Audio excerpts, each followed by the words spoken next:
Hello दोस्तों, कैसे हो। उम्मीद करते हैं आप सभी बहुत अच्छे होंगे। जैसा कि आप सबको पता है कि आपके एग्ज़ाम फरवरी में स्टार्ट होने वाली है, क्लास 10th हो या 12th हो।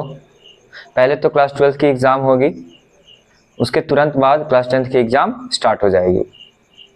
अब बात आती है कि आप अपनी प्रिपरेशन कैसे कर रहे हैं, किस तरह से कर रहे हैं, कितनी देर मेहनत कर रहे हैं, कितने देर का आपका कोचिंग क्लास है, कितने देर आप स्कूल में बिताते हैं।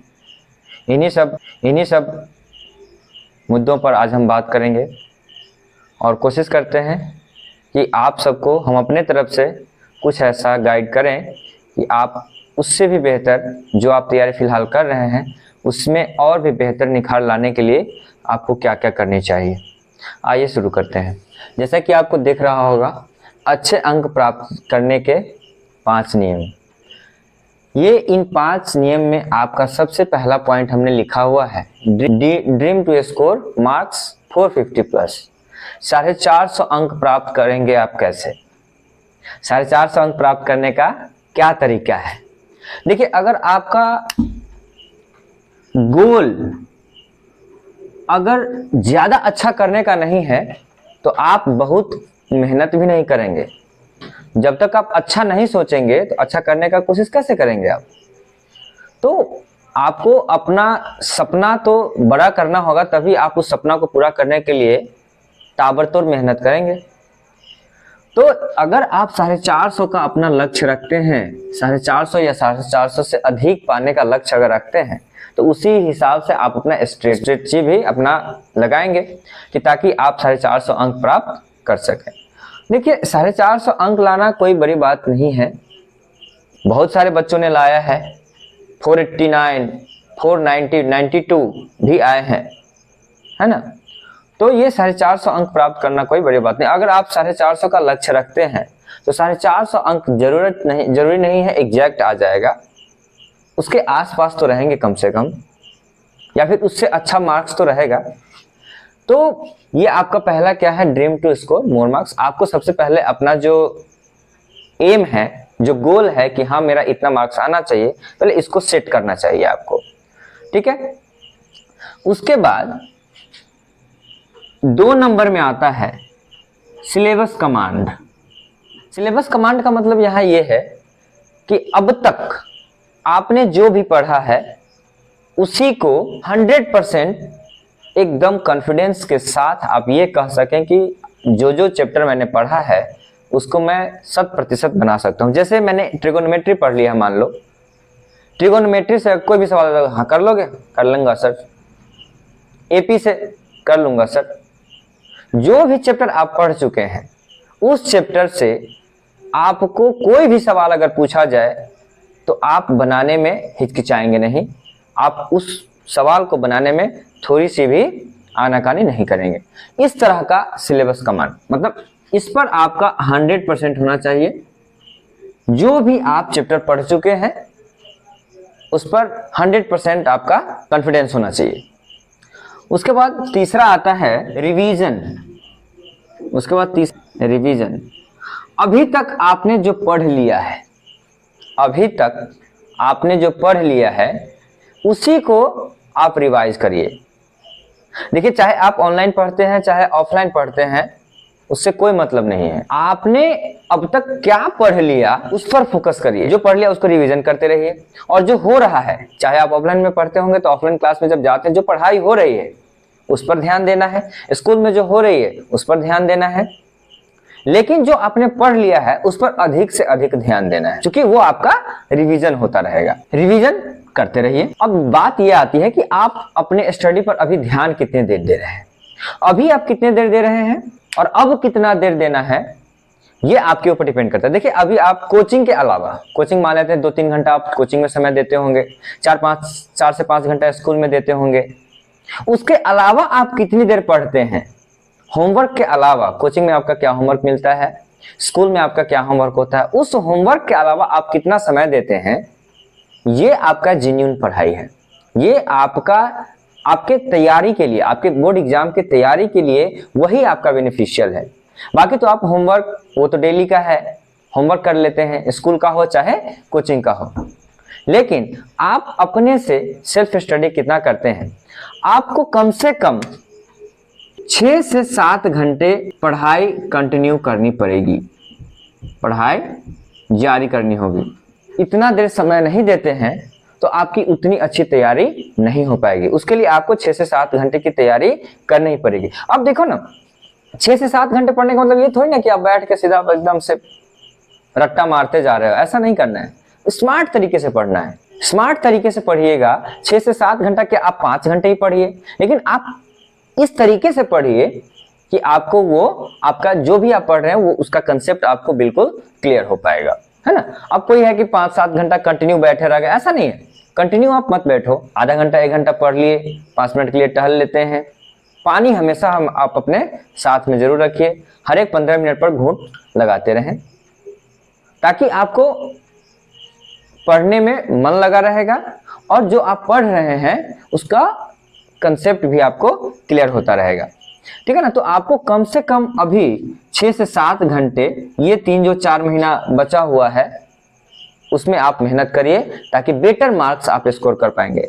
ऐसा नहीं है 450 है तो क्या जरूरी है 450 आएगा, 400 आ जाएगा, 380 आ जाएगा, आएगा। अच्छा करने की कोशिश करेंगे, कुछ तो अच्छा होगा, है ना। तो आपको इसके लिए क्या करना चाहिए, मेहनत करते रहना चाहिए। रिवीजन की बात मैंने कर लिया है। चौथा पॉइंट है आपका, अब आपका समय आ गया है कि मॉडल पेपर से, क्वेश्चन बैंक से रिवीजन करने का। अब देखिए ना, मॉडल पेपर में क्या है, जिस तरह से बोर्ड में पूछा जाता है सवाल, जिस तरह के क्वेश्चंस आते हैं उसी तरह का क्वेश्चन आपको उस मॉडल पेपर में देखने को मिलता है, उसको आप अधिक से अधिक लगाएं। क्वेश्चन बैंक है, क्वेश्चन बैंक लगाएं। जो प्रीवियस ईयर 10-15 साल 16 साल का है जो क्वेश्चन पेपर है उसको आप लगाते चले। कोई बात नहीं, पूरा नहीं बनेगा, 50% बनेगा, 60% बनेगा, उतना ही चलेगा। अभी आपका पढ़ाई खत्म तो नहीं हो गया है, वो चल ही रहा है। तो आपको क्या करना चाहिए कि उसमें के क्वेश्चंस का प्रैक्टिस करना चाहिए, है ना। चाहे वो मॉडल पेपर हो और क्वेश्चन बैंक, दोनों से आपको प्रैक्टिस करते रहना चाहिए, ताकि आपका कॉन्फिडेंस लेवल धीरे धीरे ग्रो करेगा, बढ़ेगा। मॉडल पेपर का आपको करना चाहिए, क्वेश्चन बैंक, इन सभी का अब आपको इस्तेमाल करना चाहिए, ताकि आपका कॉन्फिडेंस लेवल अप होगा। पांचवा और आखिरी है क्या, आप सभी को पता है, अगर आपकी पहचान, आपके पढ़ाई के लिए अगर आपको कोई पहचानेगा तो सबसे पहले आपका हैंडराइटिंग लोग देखता है। अगर आपने कुछ लिखा हुआ है तो आपका जाके सीधा ऐसे देखेगा कि हाँ ये क्या लिखा है, अच्छा लिखावट इसका कैसा है, वो लिखावट देखता है, यानी कि हैंडराइटिंग, लिखावट, है ना। लिखावट पढ़ाई में बहुत ही ज्यादा इंपॉर्टेंट है, लिखावट, है ना। इसका इंपॉर्टेंट रोल है आपके मार्क्स को ग्रो करने में, इंक्रीज करने में। लिखावट का बहुत ही ज्यादा, आपको मान लेते हैं आप बहुत अच्छा पढ़ते हैं, बहुत अच्छा सब कुछ याद है, बहुत अच्छा लिखते भी हैं, लेकिन आपका लिखावट जो है वो अच्छा नहीं है, हैंडराइटिंग अगर आपकी अच्छी नहीं है तो आपका मार्क्स बिलो हो जाएगा, है ना। पहला तो हो गया हैंडराइटिंग, और दूसरा आता है आंसर लिखने का तरीका। आपको कैसे पता है किसी भी सवाल का जवाब देने का आपका क्या तरीका है। तो सवाल आपको, अगर कोई क्वेश्चन पूछा है, उस क्वेश्चन का जवाब देने का आपका तरीका कैसा है, आपका शैली कैसा है। तो सबसे पहले अगर मान लेते किसी राइटर के बारे में पूछ रहा है कि फलाने पार्ट का जो राइटर है उसके बारे में लिखें, तो उसका हम क्या करेंगे, उस राइटर के बारे में खूब अच्छे से लिखने का कोशिश करेंगे। अगर मान लेते कोई क्वेश्चन ही उस पार्ट का पूछा, उस पार्ट का जब क्वेश्चन पूछा तो हम कहेंगे कि फलाने राइटर, लेखक के द्वारा लिखा गया यह कहानी में ये बताया गया है, उसमें इस प्रश्न में ये पूछा गया है। तो आप क्या करेंगे, उस राइटर का नाम लेकर के आप कहेंगे कि इसमें वह पाठ जो है लिखा गया है इनके द्वारा, और उसके अनुसार ये जो भी उसका मेन आंसर होगा वो आप लिखेंगे। तो पहला आपका क्या था, सबसे पहले तो आपका ड्रीम अप होना चाहिए, ताकि आप जो है उसके लिए क्या कर सके, ज्यादा से ज्यादा मेहनत करिएगा और अच्छा मार्क्स भी आएगा। दूसरा है जो आप पढ़ चुके हैं उसको आपका पूर्ण नॉलेज होना चाहिए, यानी कि जो आप चैप्टर पढ़ चुके हैं उसका आपको एकदम अच्छे से कंसेप्ट क्लियर होना चाहिए। कोई भी सवाल अगर आपको दे दिया जाए तो आप उसको सॉल्व आउट कर सकते हैं। तीसरा है रिवीजन। रिवीजन जरूर करनी चाहिए, वही करिए रिवीजन जो आप पढ़ चुके हैं। बाकी जो आपके क्लास में चल रहा है, कोचिंग क्लास में चल रहा है या फिर स्कूल में चल रहा है, पढ़ाई हो रही है, जहां से भी आप पढ़ रहे हैं वहां से आप उसको पढ़ते रहें, लेकिन रिवीजन भी करते रहें। चौथा आता है मॉडल पेपर। मॉडल पेपर का अब इस्तेमाल आप करिए। मॉडल पेपर मार्केट्स में बहुत सारा मिलता है, उसका मॉडल पेपर मंगवाइए और उसमें का क्वेश्चन बनाना स्टार्ट कर दीजिए, ताकि आपको अपना कॉन्फिडेंस बढ़ेगा और पता भी चलेगा कि हमें और कितना मेहनत करने की जरूरत है। आपको कम से कम 6 से 7 घंटे, अब मैं बता रहा हूं कि 6 से 7 घंटे अगर आप मेहनत कर लेते हैं ये 3-4 महीना, तो आपके लिए बहुत ही ज्यादा बेहतर होगा। पांचवा है लिखावट। आपकी हैंडराइटिंग जो सबसे इंपॉर्टेंट है, हैंडराइटिंग आपकी बहुत अच्छी होनी चाहिए। अगर आप मान लेते हैं आप अगर आपने कोई क्वेश्चन उतना अच्छा नहीं लिखा है, कंटेंट आपका उतना अच्छा नहीं है, लेकिन अगर आपकी लिखावट अच्छी है तो अच्छा मार्क्स आपको मिल सकता है। आंसर क्वेश्चन लिखने का शैली आपका अच्छा होना चाहिए। जो भी क्वेश्चन आपका पूछा जाता है उस पाठ से रिलेटेड पहले आप प्रीफेस एक भूमिका दे दीजिएगा, फिर उसके बाद उसका जो जवाब है वो देने का कोशिश करिएगा, तब जाकर के आपका वो मतलब इफेक्टिव रहेगा। जो आपका एग्जामिनर होंगे जो कॉपी चेक करेंगे उनके लिए इफेक्टिव लगेगा और आपको मार्क्स अच्छा मिल पाएगा। ठीक है, तो बच्चों देखिए, मार्क्स अच्छा लाने के लिए थोड़ा सा तो अभी आपको मेहनत करने की जरूरत है ना। उम्मीद करते हैं आपको ये वीडियो पसंद आया होगा, और अगर अच्छा लगा होगा तो ये शेयर करिएगा वीडियो को और कमेंट भी करिएगा अगर कोई सुझाव हो तो। ठीक है, तो इन सभी बातों पर थोड़ा छोटी छोटी सी बातें हैं, आप इस पर ध्यान देंगे।